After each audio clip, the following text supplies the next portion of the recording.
રે નહીં કાંઈ પૂર રે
આ ઘોર અંધારી રાત છે, રસ્તો પણ સૂઝે તેમ નથી, તો પાણી તો ક્યાંથી સૂઝે? હા, સામેથી કોઈ પંખીનો અવાજ આવતો હોય એવું લાગે છે, તો જરૂર ત્યાં પાણી હશે. તો ચાલ ત્યાં જાઓ અને પાણી ભરી લાવો.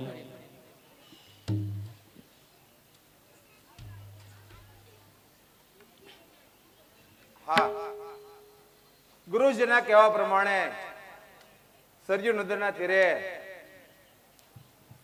જરૂર કોઈ જીવ હિંસા થતી છે અને સામેથી જળ ભરવાનો, જળની અંદર બુટ બુટ બુટ એવો અવાજ આવી રહ્યો છે, તો જરૂર કોઈ અસુર ત્યાં જીવ હિંસા કરવા આવ્યો છે.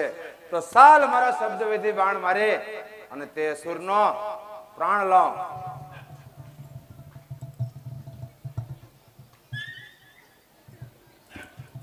હે રામ રામ રામ. અરે તો કોઈ અસુર જાણે રામ અને મેં બાણ છોડ્યું અને એ પણ મારું શબ્દ વિધિ બાણ, અને આ તો કોઈ રામ નામનો અવાજ આવી રહ્યો છે. આ કોઈ અસુર નહીં, પણ કોઈ પ્રભુ ભક્ત મારા તીરથી હણાયો હોય એવું મને લાગે છે. તો સાલ જઈ અને તપાસ કરું કે કોણ છે. અરે રામ રામ. અરે ભાઈ, અરે તપસ્વી, એ ભાઈ કોણ છે તું? અરે ભાઈ કોણ છે? કોણ છે તું? અને અત્યારે આ મેઘલી રાતની અંદર અહીંયા શું કરી રહ્યો છે? અરે પહેલા તમે કહો, તમે કોણ છો? અરે હું અયોધ્યા વાસી મહારાજ દશરથ છું અને મારા ગુરુજીના આદેશથી અહીંયા થતી જીવ હિંસા અટકાવવા માટે આવ્યો હતો. અને પરંતુ તું અહીંયા શા માટે આવ્યો એ મને કઈ સંભળાવ. અરે મહારાજ, હું મારા માત પિતાને 68 તીરથ કરાવતા કરાવતા અહીં આવ્યો છું. અને મારા અંધ મા બાપ પોતે એક વૃક્ષ નીચે છે, જે અંધા છે. તેના માટે પાણી ભરવા આવ્યો છું. જે પાણી ભરતાની સાથે આ તમારું બાણ લાગ્યું છે અને મારી આ હાલત થઈ છે હા મહારાજ. ભાઈ સરવાણ, તારી વાત સાચી છે. આ મહારાજ ગોધારા બાણે તારી આ હાલત કરી છે, પરંતુ મારો ઈરાદો તારી હત્યા કરવાનો નહોતો ભાઈ. મેં તો કોઈ અસુર જાણે અને કોઈ અસુર આ સરયુના તીરે જીવ હિંસા કરી રહ્યો છે એવું જાણી અને મેં બાણ છોડ્યું અને મારું બાણ મારા આ ગોધારા હાથે તારી આ હાલત થઈ ભાઈ. મને ક્ષમા કરજે ભાઈ, મારો ઈરાદો તારી હત્યા કરવાનો નહોતો સરવાણ.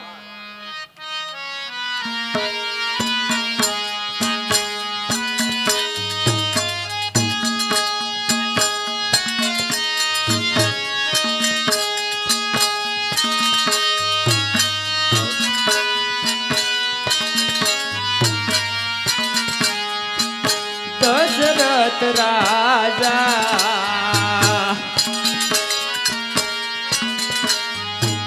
શું કહું તમને, શું કહું તમને, વિનય અપરાધે મારો મુજને દશરથ રાજા.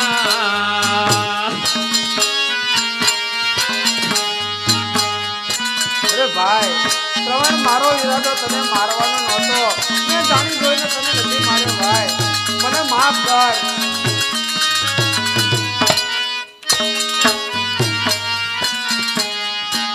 સરોવર દેખીને તળ ભરવા આવ્યો, સરોવર દેખીને તળ ભરવા આવ્યો. પેલે રે બાણે મારો મુજને દશરથ રાજા.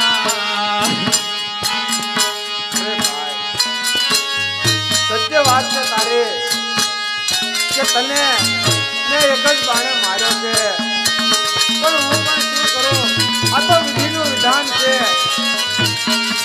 મારાથી પણ ધર્મ કરતા ધાર થઈ ગઈ. માતા પિતા મારા અંધોને અંધારા, માતા પિતા મારા અંધોને અંધારા. આંબાની ડાળે લટકે કાવડમાં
મારા માતા પિતા ખૂબ જ તરસ્યા થયા હશે, માટે જાઓ અને મારા માતા પિતાને તમે પાણી પાઓ. ભાઈ સરવાણ, તું કલ્પાંત કરમાં હું તું જે કહીશ એ તારી આજ્ઞાનું પાલન કરીશ. પણ હું પણ શું કરું? હું મારા ગુરુની આજ્ઞાથી લાચાર હતો. મારા ગુરુની આજ્ઞા મુજબ અહીંયા આવ્યો અને પ્રભુએ મારા હાથે એક આ પ્રભુ ભક્તનું ભવિષ્ય કરાવી અને મને કેવા પાપનો ભાગીદાર બનાવ્યો. આ શ્રવણ, તું હિંમત રાખ. હું હમણાં જ તારા માતા પિતાને પાણી પાય અને પાછો આવું છું. હું તને મારા રાજ્યની અંદર લઈ જાય, મારા અનેક રાજ્ય વેદો છે એની પાસે લઈ જાય, તારો નિદાન કરાવીશ. અરે થોભીજા મહારાજ, પણ હા, એક વાત ખરેખર ધ્યાન રાખજો. મારા માતા પિતાને તમે પાણી પાવા જાઓ ને ત્યારે તેમને કશું બોલ્યા વિના પાણી પાજો અને પછી મારા મૃત્યુના સમાચાર દેજો, નહીતર તેમના પ્રાણનો ત્યાગ કરશે. મહારાજ, હા શ્રવણ, મૂંગા મોઢે મારે જળ કેવી રીતે પાવું એને? અને એનું કારણ શું કે તારા માતા પિતા હું બોલું તો પાણી ના પીવે? અરે મહારાજ, જો કદાચ મારા મૃત્યુના સમાચાર તેમને જાણી જશે તો ત્યાં જ તેમના પ્રાણનો ત્યાગ કરશે. મહારાજ, હે પ્રભુ, કેવી વિટંબણામાં નાખ્યો તે આજ મને. શું કરું? કાંઈ સૂઝતું નથી.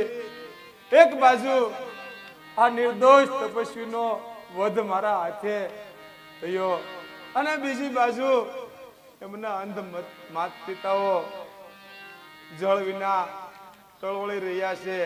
અને એ પણ કેવી ગતિ કે જો શ્રવણનો અવાજ ન સાંભળે તો જળપાન ન કરે.